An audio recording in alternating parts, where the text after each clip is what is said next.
لم تكن الحادثة التي وقعت بمقر اليونسكو في باريس مجرد انزلاق عابر داخل تظاهرة ثقافية، بل بدت كأنها مرآة عاكسة لفرق شاسع بين من يدخل الفضاءات الدورية وهو مسلح بالثقافة والثقة وعمق الجذور، وبين من يدخلها مطاردا بهواجس المقارنة وأزمات الهوية وخوف الانكشاف أمام التاريخ.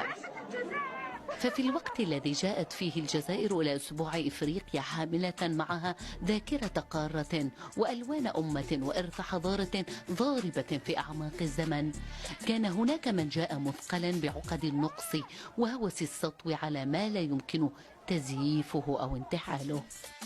فالجناح الجزائري كان يكفيه أن يفتح أبوابه حتى تتحول أروقته إلى موعد مع الجمال الجزائري الأصيل، من القفطان الذي تحمل خيوطه ذاكرة المدن الجزائرية، إلى الحلي التي تشبه خرائط من فضة ونحاس، إلى الألبسة والإيقاعات الشعبية والصنائع التقليدية التي بدت كأنها تروي سيرة وطن كامل.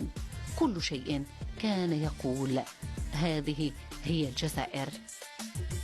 حاجة زوينة مزيانة جميل القفطان المسجل. وهذا شوف هذا الحمام الجزائري العربي الأصيل.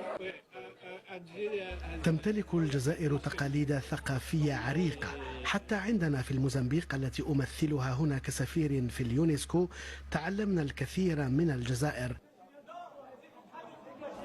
ولأن الحضارة الحقيقية تربك هؤلاء المزيفين، كان متوقعا أن تظهر ردود الفعل المتوترة لهم، فعندما يعجز البعض عن المنافسة بالإبداع وقوة الحضور يلجأ إلى التشويش والاستفزاز والبحث عن ضجيج يغطي به فقره الحضاري وارتباكه التاريخي.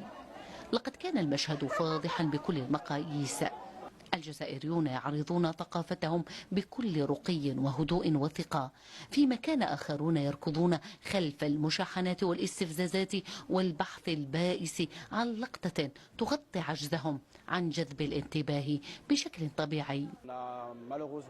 تعرضنا للأسف لاعتداء جسدي عنيف، اعتداء خلف آثارا وكدمات كما يمكنكم ملاحظته، ومع ذلك ما زلنا هنا بروح من الفرح والمعنويات العالية من أجل هذا الحدث الرمزي الذي يمثل إفريقيا المنفتحة على العالم، إفريقيا الثقافة والأخوة والوحدة مع جميع الشعوب الإفريقية.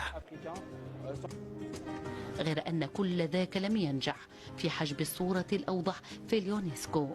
جناح جزائري خطف الأنظار وتحول إلى محج للزوار والكاميرات وعشاق التراث الإفريقي الأصيل. هناك لم تكن الجزائر تقدم أزياء ومعروضات فقط، بل كانت تقدم صورة أمة تعرف جيدا من هي ولا تخاف أن يراها العالم كما هي.